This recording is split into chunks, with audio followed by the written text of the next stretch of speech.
Salam uşaqlar, bugün dünya əhalisi etnos və etnogenez mövzusundan, güvən test mövzusundan tapşırıqlara baxacağıq. Başlayırıq birinci sualla.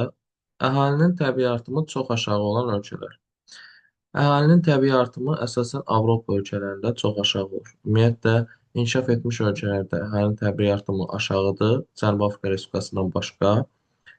Digər kasıb və orta inkişaf səviyyəsində olan ölkələrin əksəriyyətində isə əhalinin təbii artımı yüksəkdir. Burada biz əsasən Avropa ölkələrini seçməliyik. Məsələn, CAR-da dedik yüksəkdir. Ərəb ölkələrində yüksəkdir. Ümumiyyətlə İslam ölkələrində təbii artım yüksəkdir. Burada Albaniya, Türkiyəni çıxırıq. Cənubi Amerika ölkələrində təbii artım yüksəkdir, amma Belarus, Almaniya, Çexiya kimi ölkələrdə təbii artım çox aşağıdır. Ümumiyyətlə çox aşağı deyəndə çalışıb Şərqi Avropa ölkələri, Ukrayna, Belarus, Çexiya, Rusiya bu kimi ölkələri götürüb Qərbi Avropada da təbii artım aşağıdır. Aşağıdakı ölkələrdən hansında əhalinin təbii artımı çoxdur? Burada biz əsasən İslam dininə sitayiş edən və yaxud da çox kasıb olan ölkəni axtarmalıyıq. Belarus, Norveç, Çexiya, Ukrayna bunlar Avropa ölkəsidir və İslam dininə sitayiş eləmirlər. Burada biz Afrikadan Tunisi seçəcəyik. Ümumiyyətlə Avropa ölkələrində e, qadınların işə cəlb olunması, daha çox karyera haqqında düşünməsi, uşaqlara çəkilən xərclərin artması səbəbilə onlar dünyaya uşaq gətirməkdə maraqlı deyillər. Amma kasıb ölkələrdə və İslam dininə sitayiş edən ölkələrdə uşaq ailənin təməli hesab olunur və kasıblarda işçi qüvvəsi kimi uşaqlar dünyaya gətirilir. Ərəb ölkələrində isə bildiyiniz üzrə çox kişilər bəzilərinin e, evliliyi çox olduğu üçün normal olaraq uşaqların da sayı çox olur. Demoqrafik siyasəti əhalinin artırılması və azalması istiqamətində aparan müvafiq ölkələr. Demoqrafik siyasət əhalinin artırılmasına yönəlibsə, deməli ölkədə təbii artım zəifdir. Biz burada daha çox Avropa ölkələrini seçməliyik. Məsələn, Almaniya. Bura aid edə bilərik. Azalması istiqamətində tədbir görürsə, deməli təbii artım çox yüksəkdir. Əhali sıxlığı çox olan Banqladeş və Hindistan kimi ölkələri biz bura seçməliyik. Ümumiyyətlə Banqladeş dünyada əhalinin ən sıx yaşadığı ölkədir. Küveyti artırılmaya seçəcəyik. Niyə? Əslində Küveytdə təbii artım aşağı deyil. Sadəcə olaraq bu varlı ərəb ölkələri e, təbii artım yüksək olsa da yenə də təbii artımın yüksəldilməsi üçün çalışırlar. Onlar dünya uşaq gələn zaman bank hesablarına pullar köçürürlər. Yəni biz burada Avropa ölkələri ilə yanaşı, yəni artırma istiqamətində pullu ərəb ölkələrini də götürəcəyik. Küveyt, Bəhreyn, Qatar, Səudiyyə Ərəbistanı bu kimi ölkələr. Əhalinin təbii artımının daha yüksək olduğu Asiya ölkələrini seçməliyik biz. Təbii artım yüksəksə, deməli bunlar inkişafı zəif olan Asiya ölkələri olmalıdır. Məsələn, Çin, Yaponiya, Koreya inkişafı güclü olan ölkələrdir. İsrail inkişafı güclüdür. Gürcüstan daha çox Avropa meyillidir. Orada təbii artım aşağıdır. Qazaxıstan yenə Rusiyanın tərkibindən çıxdığı üçün MDB ölkələrində təbii artım aşağıdır. Burada da Gürcüstan və Yaponiya variantları var. Daha çox biz burada ərəb ölkələrinə meyllənməliyik. Ərəblərdə təbii artım yüksək olur. Əhalinin sayı daha çox olan ölkələr, əhalisinin sayı 100 milyondan çox olan ölkələrə qeyd olunub Pakistan, İndoneziya və buradan Filippini seçəcəyik ki, bunlarda əhalinin sayı digər ölkələrə nisbətən daha çoxdur. Əhalinin sayı daha çox olan ölkələrdə yenə Kanadanı çıxırıq. Kanada nə qədər böyük olsa da əhali orada sıx yaşamır. Ərazinin böyük bir hissəsi soyuqdur. Qazaxıstan da həmçinin kəskin kontinental iqlimdədir. Əhali az yaşayır. Liviyada səhradır. Ona görə də orada da əhali az yaşayır. Amma Nigeriya, Almaniya və Braziliya kimi ölkələrdə insanların yaşaması üçün təbii şərait əlverişlidir deyə həmin ərazilərdə də çox insan yaşayır.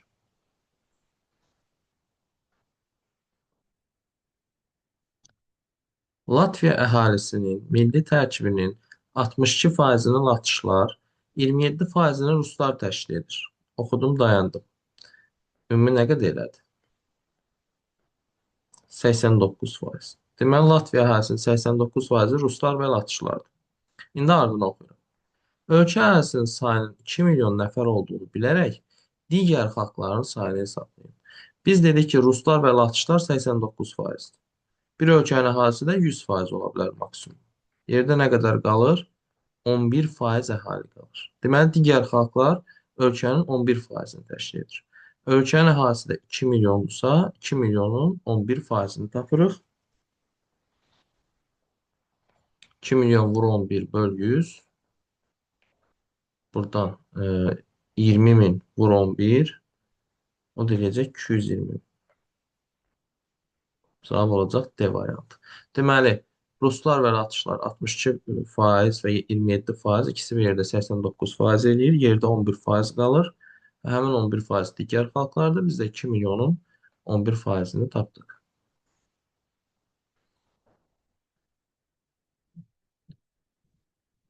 Demoqrafik partlayış adlanır. Demoqrafik partlayış ölkədə əhalinin təbii artımının çox sürətli baş verməsidir. Yəni ölkədə təbii artım o qədər çoxdur ki, ölkədə belə desək insan partlayışı baş verir. Bu da əhalinin sayının yüksək templə artması variantını burada seçəcəyik. Ölkədə əmək qabiliyyəti olmayan əhalinin sayının iqtisadi cəhətdən fəal əhalinin sayına nisbəti bu demoqrafik yük adlanır. Demoqrafik yük, yəni işləyə bilməyənlərin işləyənlərin nisbəti. Kişi və qadınlar arasında faiz nisbəti bu bir şey yoxdur. Bu yaş cins piramidasına aid olan bir şeydir. Əhalinin yaş strukturunda təqaüd yaşında olanlar, bunlar qoca əhalidir. Bu partlayış aidiyyatı yoxdur. Əhalinin təbii artımın kəskin şəkildə aşağı düşməsi isə demoqrafik böhran adlanır. Yəni insan böhranı yaşanır ölkədə.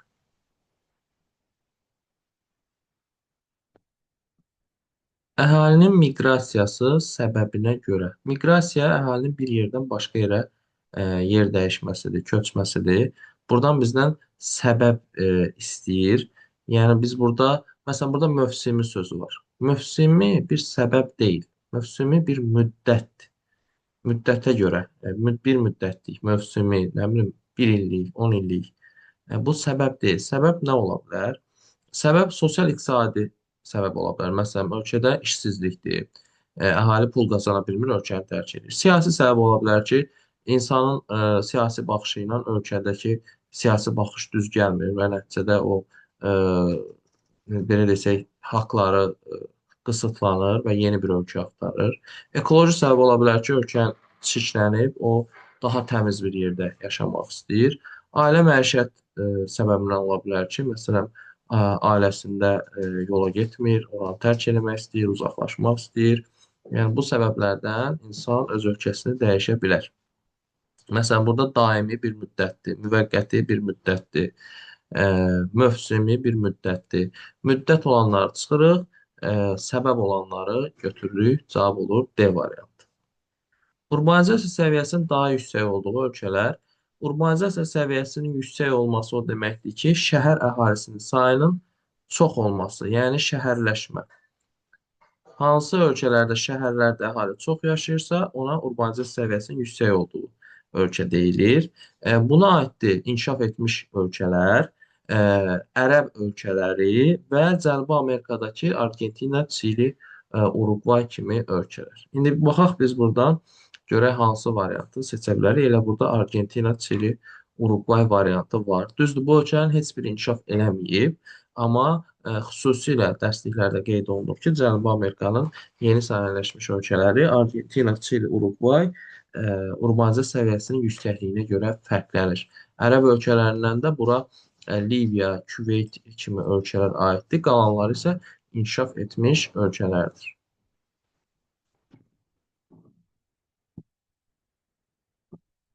Davam edirik 14-cü sualla. Ölkə əhalinin 40%-i şəhərlərdə yaşayır. Əhalinin ümumi sayı 25 milyon nəfər olarsa, kənd əhalisinin sayını tapın. Əgər ölkə əhalinin 40%-i şəhərdə yaşayırsa, deməli 60%-i də kənddə yaşayır.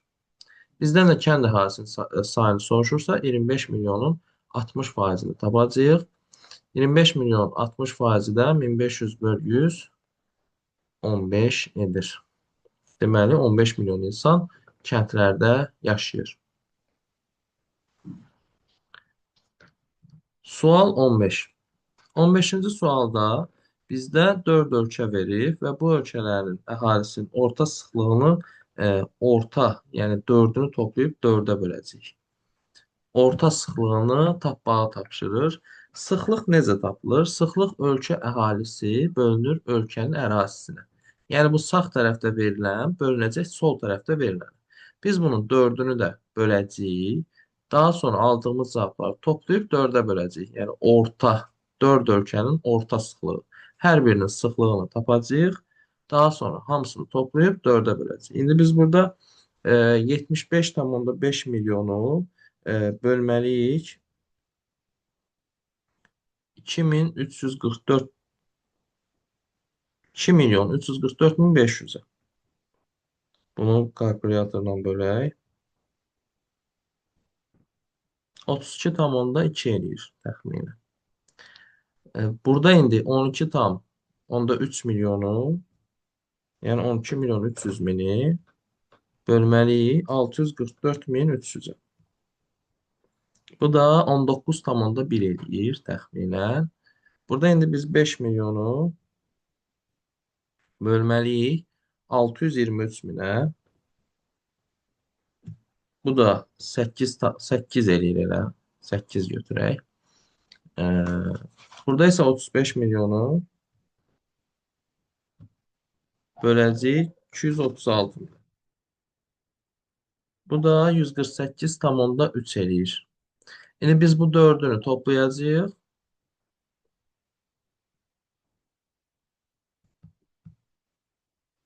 Topluyorum.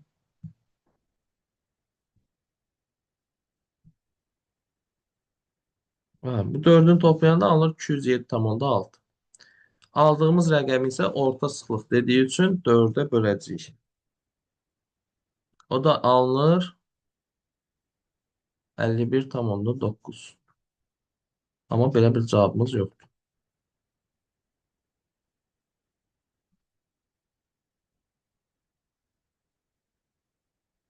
Harası səhv eləmişik. Hesablayalım zaman qoy baxaq. 75 milyon 500 min bölünsün 2 milyon 344 min 500. Bu 32,2. 12 milyon 300 min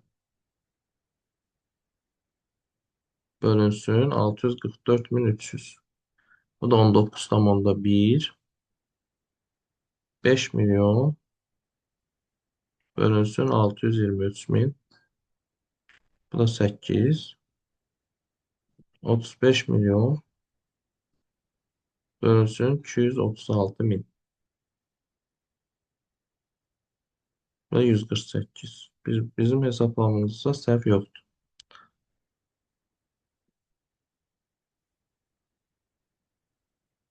Bunu 4'e böləcəyik 207,6-nı. 51,8. 51,9 eləyir. Elə bir cavab yoxdur. Deməli, bunun hesablanmasında nəsə səhvlik var. Bunun cavabını hesablayıb rəylərə yazaram. Bir daha baxaram. Amma burada bir səhvlik var hesablamada. Davam edirik 16-cı sualda. Əhalisi 80 milyon nəfər olan ölkədə il ərzində təbii artım 400 min nəfər olarsa, hər 1000 nəfərə düşən təbii artımın neçə nəfər olduğunu hesablayın. Deməli, 80 milyon adama 400 min nəfər artır. Bəs 1000 nəfərə nə qədər artar? Yəni, tənasib qurur. 80 milyona 400 min, 1000-ə x. Buradan da 400 mini 1000-ə vurub, sonra 80 milyona bölmək lazımdır. Orada da 5 alacaq cavabda da. Yəni 40-ı 8-ə bölündə 5 eləyir. Yəni, o boyda sıfıra ehtiyac yoxdur.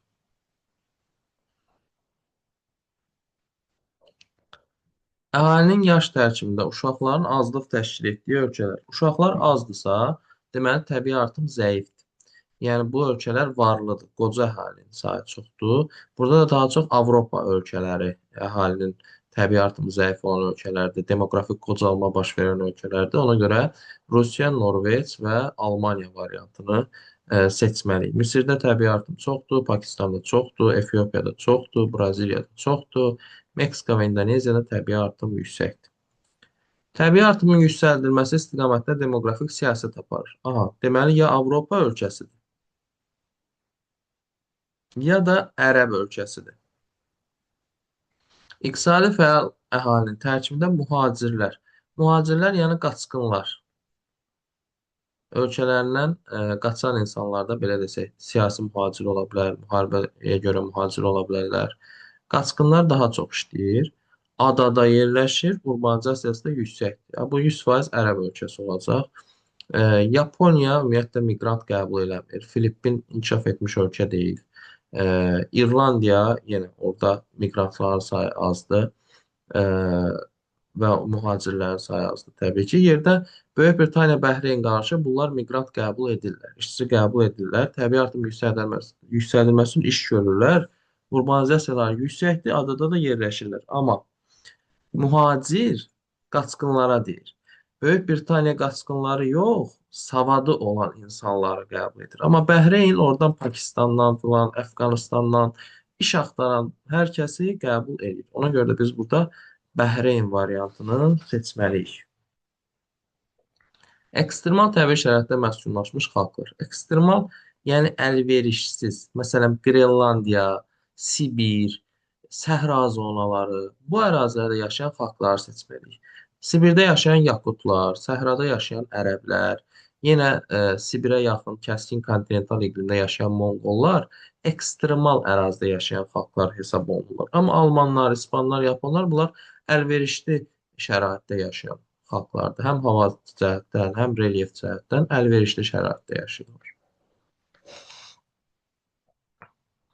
Ölkənin əmək qabiliyyətli əhalisinin sayı 5 milyon nəfərdir.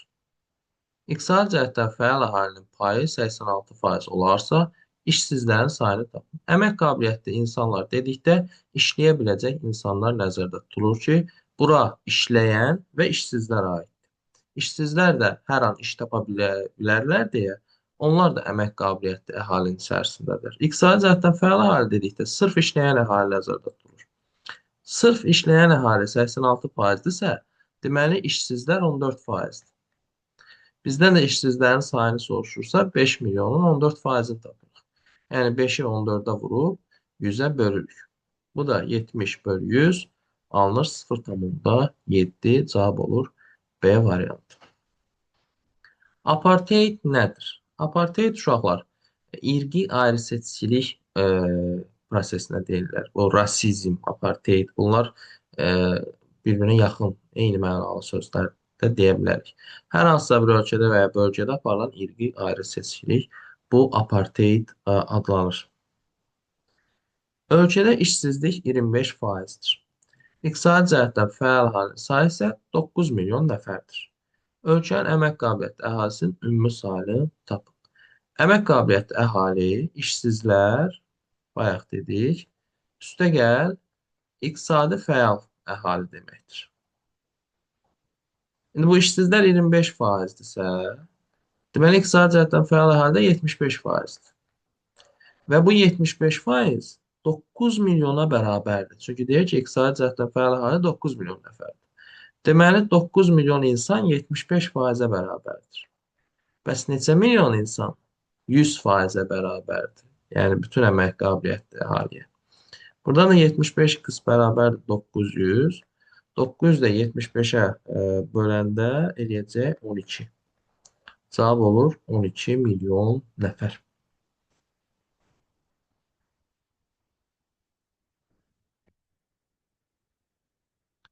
Ölkədə işsizlik 14%. İqtisadi cəhətdən fəal əhali sayı isə 5 milyon nəfərdir.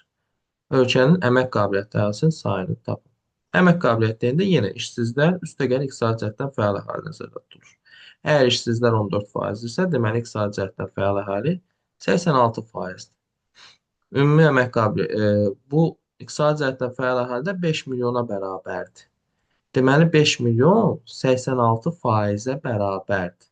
Yəni 5 milyon əhali əmək qabiliyyətli əhalinin 86%. Bəs neçə milyon 100%-ə bərabərdir. Yəni əmək qabiliyyətli əhali nə qədərdir? 86x bərabərdir 500. 500-ü də 86-ya böləndə burada alınacaq 4,6 milyon nəfər. Yox, 4,6 yox. 480-i 80-ə böləndə 6 edirsə, 500-də 86-ya böləndə onda 5,8 alınacaq. Bəli, 5,8 milyon nəfər edir. Cavab A variantı. Xəritə sxeməsindən əhalinin daha sıx məskunlaşdığı. Əhali sıx məskunlaşıbsa, deməli yaşamaq üçün əlverişli yerlər olmalıdır buralar. Məsələn, 5 olmaz, bura mərkəzi düzənliklər kəskin kontinental iqlim. 6 olmaz, Qərbi Sibir. Buralarda insanlar sıx məskunlaşmaq üçün, çünki yaşayış üçün əlverişsiz ərazilərdir. Harda sıx məskunlaşar? Məsələn, Hindistan, Banqladeş də daha doğrusu bura. Ümumiyyətlə dünyanın ən sıx yaşanan ölkəsidir. Bir də Avropa. Burada Almaniyanın cənubu, Niderland, Belçika ərazisi. Bu ərazidə sıx məskunlaşan ərazi olar. 1 ilə 2 niyə olmadı? Bura e, belə desək, Braziliyanın şimal hissəsidir. Braziliyanın əsas əhalisi isə məskunlaşır Braziliyanın cənub hissəsində. 2-də isə bura Namib səhrası ərazisinə uyğun gəlir deyə insanların sıxlığı azdır. Şərq yarımkürəsinin ən böyük şəhərləri. Şərq yarımkürəsi deyirsə, qərb yarımkürəsində yerləşənləri çıxaq. Meksika, Meksika qərbdədir. San Paulo, Braziliya qərbdədir. New York, ABŞ qərbdədir. Yaponiyanın paytaxtı Tokio, Çinin Şanxay şəhəri, İndoneziyanın paytaxtı Cakarta dünyanın ən böyük şəhərlərindən, yəni əhalisi sayına görə ən böyük şəhərlərindən hesab olunurlar. Tokioda ən böyüdür əhali sayına görə.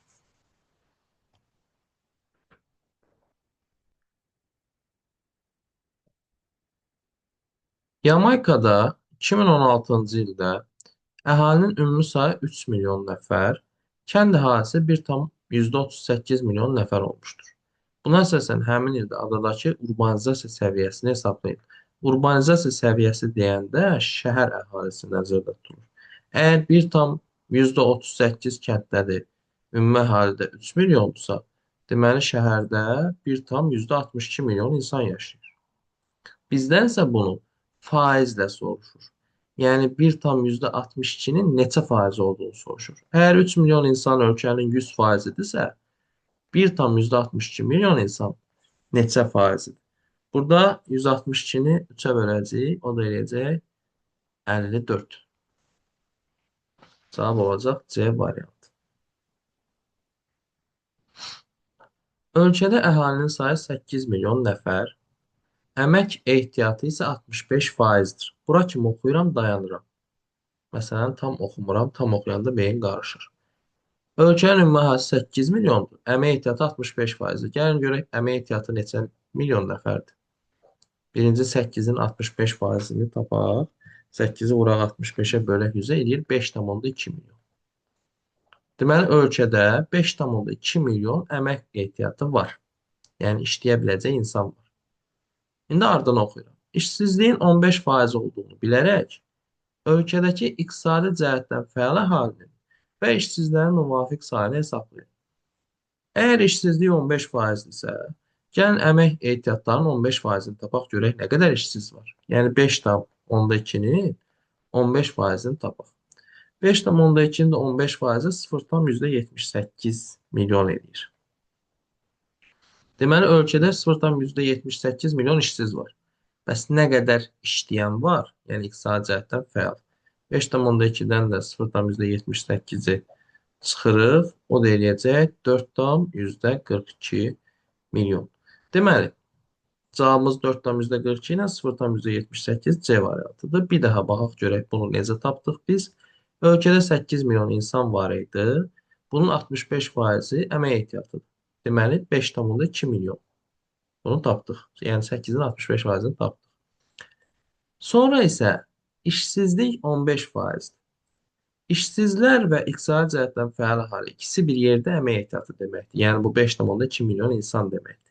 5,2 milyon 15% işsizdir. Biz tapdıq ki, nə qədər insan işsizdir? 0,78. Yəni 5,2-nin 15%-ni tapdıq. Sonra isə aldığımız cavabı 5,2-dən çıxaraq işləyən əhalinin sayını tapdıq. Bununla da cavabı tapmış olduq. Roman dil qrupuna aid olan xalqlar. Romanlar Hind-Avropa dil ailəsinin bir qrupudur. Əsasən Cənubi Avropa xalqları, Portuqallar, İspanlar, Fransızlar e, və Rumıniya, Moldova. Bunlar Roman qrupudur. Ona görə də Cənubi Amerikadakı xalqlar da Roman qrupudur. Çünki onlar da Fransız və Portuqal və İspanların yaratdığı ölkələrdir. Biz burada seçəcəyik Fransızlar və Portuqalları. İngilislər German qrupudur, Farslar İran qrupudur, ərəblər isə ümumiyyətlə Hind-Avropa dil ailəsi deyil. Onlar Afro-Asiya dil ailəsinin Sami-Hami dil qrupudur.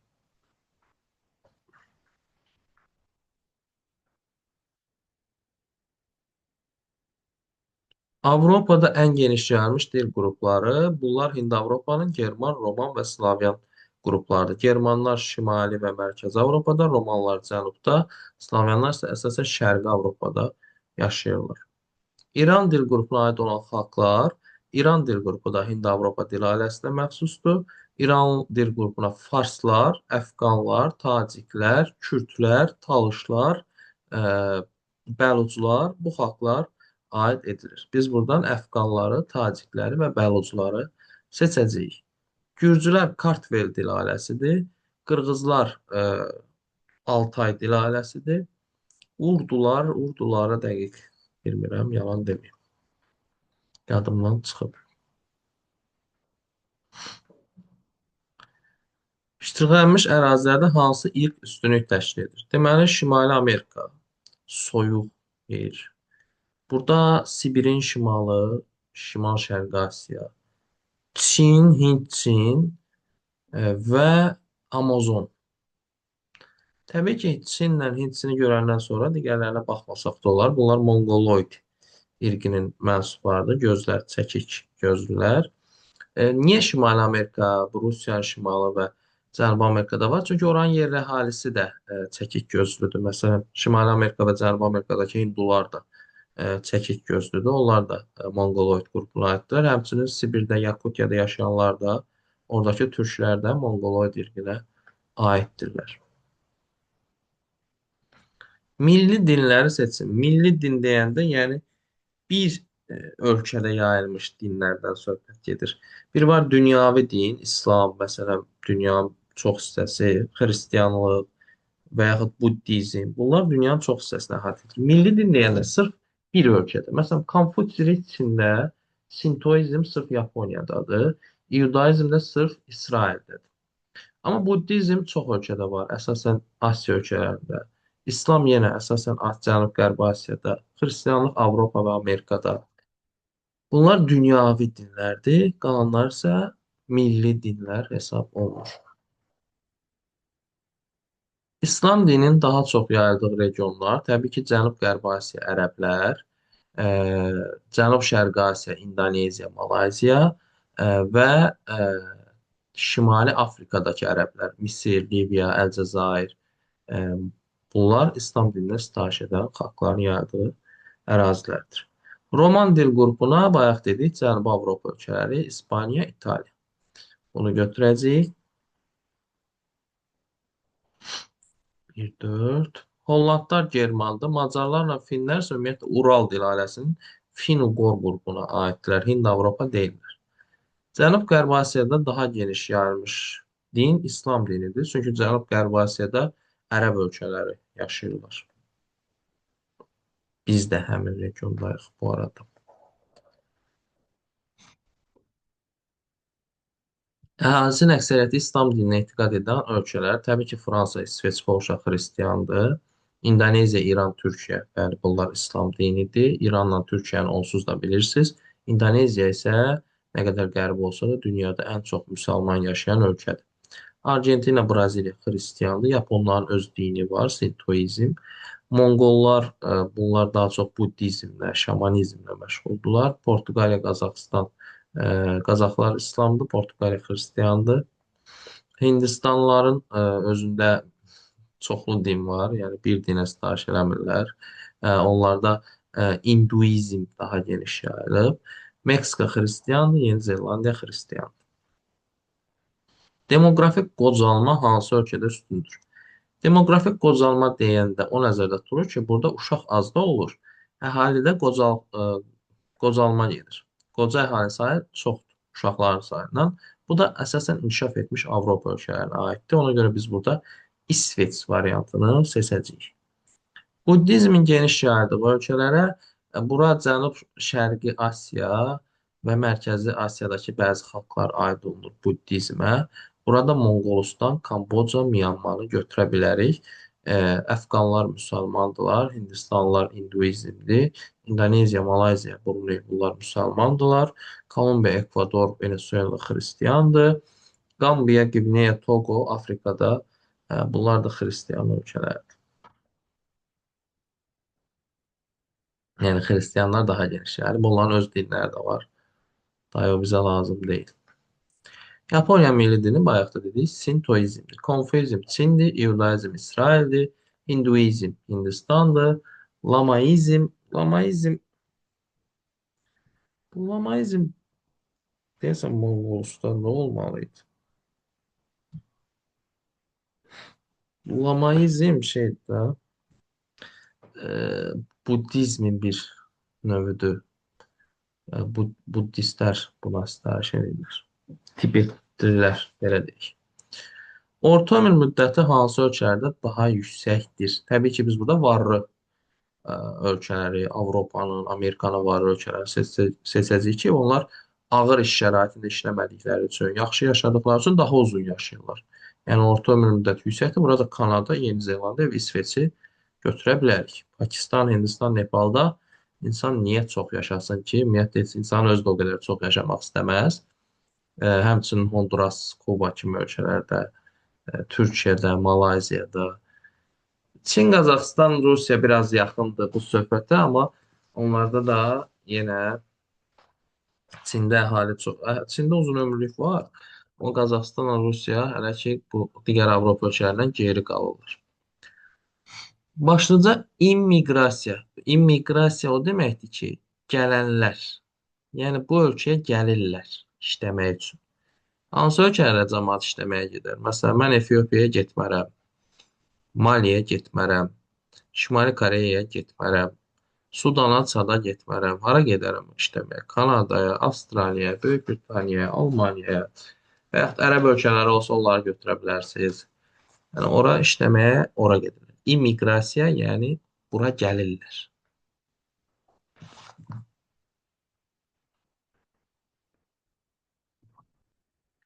Xəritə sxemi əsasən fərqləndirilmiş ölkələr üçün xarakterik xüsusiyyət. Burada deməli Norveç, İsveç, Böyük Britaniya, Fransa, Almaniya, Niderland, Belçika, İsveçrə, Avstriya kimi ölkələr var. Görək bunların ortaq xüsusiyyəti nədir? Təbii artım yüksəkdir, xeyr, Avropa ölkələrində təbii artım aşağı olur. Kişilər üstündür, xeyr, Avropa ölkələrində qadınlar üstün olur. Kişilər müsəlman ölkələrində üstündür. İmmiqrasiyadır, bəli. İmmiqrasiya dedik nədir bayaq? Bu ölkələrə gəlirlər işləmək üçün. Bu ölkələrdə təbii artım aşağı olduğu üçün işçi qüvvəsi çatışmır və başqa ölkələrdən işçi qəbul edirlər. Roman deyil, bunlar Germandılar. Demoqrafik partlayış yox, demoqrafik böhrandılar. Yəni əhalinin təbii artımı zəifdir. Xətti model, sahilyanı model, radial model bunlar əhalinin yaşayış modelləridir. Xətti model deyəndə əhalinin bir xətt boyunca yaşamağı nəzərdə tutulur. Yəni bir dənə magistral yoldur. Onun kənarından evləri tikə-tikə gedirlər ki, evdən çıxanda yola çıxsınlar. Məsələn, o maklerlər ev reklam eləyir ki, avtobus deyil keçir buradan, nə bilim 42 nömrə oradan keçir, 567 buradan keçir. Yəni yol qırağı yaşamaq xətti modeldir. Buna çay, magistral yollar boyunca yaşamağı seçirik. Anı. Sahilyanı model dənizin, körfəzin, okeanın sahilində insanların yaşaması prosesidir. Buna da C-ni götürürük. Məsələn, Bakıda bulvar ərazisi sahil yanı modeldir. Radial model odur ki, krukda belə desək yaşayırsan, yəni dairəvi yolda. Məsələn, 3-cü mikrorayon dairəsi, belə desək, 3-ün kruqunda yaşamaq radial modeldə. Yəni orada yaşayırsan ki, hər yerə gedə biləsən, oradan hər yerə gedilə. Və yaxud da 20 yanvar dairəsi yaxınlığında yaşayırsan ki, oradan hər yerə gedə bilərsən. Xətti bir xətt boyuncadır, sahil boyu dəniz kənarıdır, radial isə dairəvi yol kənarıdır. Bir A, 2C, 3-ə B olur D variantı. Çoxmillətli ölkə. Bunlarda əhali çox yaşasın. Biz bunu federativ ölkələrdə də keçmişdik ki, milli etnik tərkibinə görə federativ olan ölkələr Nigeriya, Hindistan, Rusiya. Yəni bunlarda əhali çox millətlidir. Milli etnik tərkibi qarışıqdır. Çoxlu xalqlar yaşayır. Ona görə də bunlar çox millətli ölkədir. Yaponiya milliyyətçi ölkədir, tək millətlidir. Cənubi Koreya həmçinin, İslandiya həmçinin, Çin, Polşa həmçinin. Polşa biraz bu aralar çox mühacir qəbul edir, işçi qəbul edir, amma Çin çox millətli deyil. Asiyada urbanizasiya səviyyəsi yüksək olan ölkələrə pulu olan ərəbləri bir də inkişaf etmiş ölkələr götürəsiz. Yəni Yaponiya, Birləşmiş Ərəb Əmirliyi, Küveyt. Bunlarda insanlar daha çox şəhərlərdə yaşayırlar. Məsələn, Yəmən acından ölür, orada şəhərdə yaşamırlar. Malayziya, Özbəkistan, Azərbaycan nisbətən orta səviyyəlidir. Bizdə hələ 51-52%dir. Pakistan, Hindistan cəmaət bilmir, onsuz harda yaşayır. Monqolistan da yenə kasıb ölkədir. Bosvaş meqalopolisinə daxil deyil. Meqalopolis iri şəhər deməkdir ki, bir neçə iri şəhər birləşir, meqalopolis yaradır. Bosvaş ABŞ-da yerləşən meqalopolisdir. Bura Boston, Washington, New York, Filadelfiya, Baltimore kimi şəhərlər daxildir. Chicago şəhəri isə Tipitz meqalopolisinə daxildir. Orada Chicago, Pittsburgh, Cleveland, Detroit kimi şəhərlər var. Suburbanizasiyanın səciyyəvi olduğu ölkələr. Suburbanizasiya o deməkdir ki, insanlar şəhərdə yaşayırlar, amma yavaş-yavaş köçürlər şəhər kənarına. Elə bil ki, şəhər artıq çox sıxdır və ekologiyası çirklənir. İnsanlar yavaş-yavaş şəhər kənarında özləri üçün villalar tikib orada yaşayırlar. Bu təbii ki, varlı ölkələrdə baş verən prosesdir. Ona görə bu Kongo, Nigeriya, Hindistan, bu Filippin, Tayland, Meksika kimi ölkələr çıxırıq. Yerdə qalır ABŞ, Almaniya, Böyük Britaniya kimi pullu, varlı ölkələr ki, insanlar şəhərin kənarına, şəhərin mərkəzindən köçürlər. İşləməyə gəlirlər şəhərin mərkəzinə. Amma gecə qayıdarkən şəhər kənarındakı sakit evlərinə qayıdırlar. Şəhərin sıxlığından uzaq. Hansı ölkələrdə əhalinin regionlar üzrə məskunlaşmasına kəskin fərq var? Yəni bir tərəfdə çox yaşayır əhali, bir tərəfdə az yaşayır. Bu necə ola bilər? Bu belə ola bilər ki, ölkə çox böyükdür. Ərazisinin bir hissəsi səhradır, bir hissəsi çox soyuqdur. Məsələn, Sibir filan kimi yerlər var. Yəni bir hissəsi çox əlverişsizdir, dağlıqdır. Orada insanlar yaşamır. Bir hissəsi isə dəniz sahilində, qəşəng iqlimi olan bir yerdə. Orada insanlar çox yaşayır. Təbii ki, bunun üçün ölkənin ərazisi kifayət qədər böyük olmalıdır. Məsələn, Kanada ölkə böyüklüyünə görə ikinci yerdədir, amma şimal hissə tamamilə buz olduğu üçün burada insan yaşamır. Yalnız cənub-şərqində yaşayırlar. Ona görə Kanadada kəskin fərqlər var. Avstraliya böyük hissəsi səhralardır. Ona görə orada insanlar az yaşayır. Daha çox şərq tərəfdə, böyük su ağaclarının ətəklərində yaşayırlar. Braziliyanın böyük hissəsini Amazon meşələri tutur. Ona görə orada da insanların yaşayış arasında kəskin fərqlər var. Çinin də böyük hissəsini dağlar, Tibet, Himalay kimi ərazilər tutduğu üçün həmin ərazilərdə də əhali az yaşayır, daha çox şərq hissədə, dəniz sahilində yaşayırlar. Elə cavabımız A variantı olacaq. Məsələn, Niderland kiçik ölkədir. Banqladeş kiçik ölkədir. Monako cırtdan ölkədir. Bəhreyn kiçik ölkədir. Bruney kiçik ölkədir. Bunlarda böyük fərq ola bilməz regionlar arasında. Regionlar arasında böyük fərq böyük ərazilərdə baş verir. Deltasında daha çox əhali yaşayan çaylar, delta yəni mənsəbi, bitdiyi yer. Bitdiyi yerdə daha çox əhali yaşasın. Lena çayı Şimal Buzlu okeana tökülür. Orada əhalinin nə işi var? Lenanı buradan bir dənə də çıxırıq. Makkenzi də Şimal Buzlu okeana tökülür. Onu da çıxırıq. Yukon da Bering dənizinə tökülür. Orada da çox soyuq ərazidir. Amma Qanq mənsəbi Banqladeşdədir. Əhali sıxdır. Nilin mənsəbi Misirin şimalıdır. Əhali sıxdır. Mississippi mənsəbi ABŞ-ın cənubudur. Əhali sıxdır. Cavab buna görə C variantı olacaq. Soyuq ərazilərdə məskunlaşmış xalqlar. Soyuq ərazilərdə elə buradan marojnası da var. Eskimoslar, yakutlar Sibirdə yaşayırlar. Eskimoslar Kanadanın şimalında.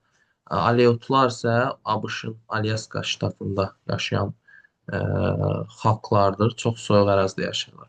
Fillər Finlandlardır. Soyuqdur, amma burada Buşmenlər kimi variant var ki, Afrikada yaşayırlar. Bunu silirik. Bengallar məsələn Hindistanda silirik. Eləcə Qotentotlar Afrikada silirik. Bu İspanlar, Yaponlar da əlverişli iqlim şəraitində yaşayan xalqlardır. Cənubi Amerikada irqlərin kəsişməsini əks etdirən Eyler-Venn diaqramındakı uyğunluq.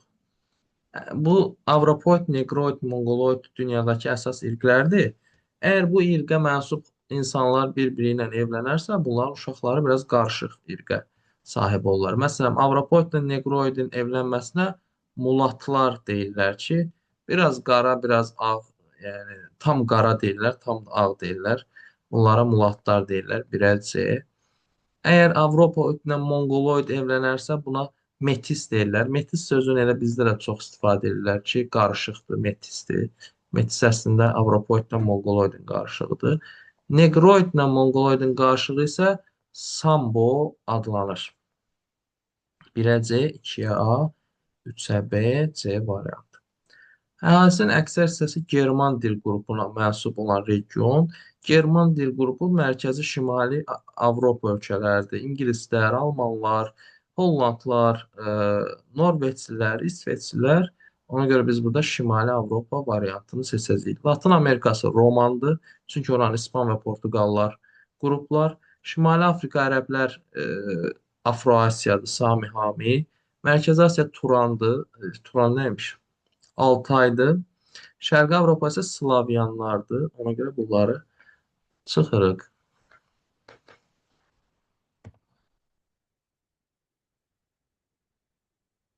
53-ə baxırıq, sonra bunu bitiririk. Növbəti videoda B qrup tapşırıqlara baxacağıq. Şimali Afrikada hansı xalq üstünlük təşkil edir? Şimali Afrikada Misir, Əlcəzair, Mərakeş, Tunis, Liviya kimi ölkələr var. Təbii ki, bunlar hamısı ərəblərdir. Əmək ehtiyatlarının keyfiyyət göstəricilərini müəyyən edin. Yəni ki, işləyən insanların keyfiyyətini əks etdirən göstəricilər. Burada say sözü kəmiyyət bildirir. Bunun keyfiyyətə aidiyyatı yoxdur. Yəni, əmək ehtiyatı birində 100 nəfər, birində 50 nəfərdir tutaq ki, amma sayın bir önəmi yoxdur. O insanlar işləyə bilmirsə, bu keyfiyyət sayılmır. Sağlamlıq və fiziki iş qabiliyyəti insanın keyfiyyətini göstərir.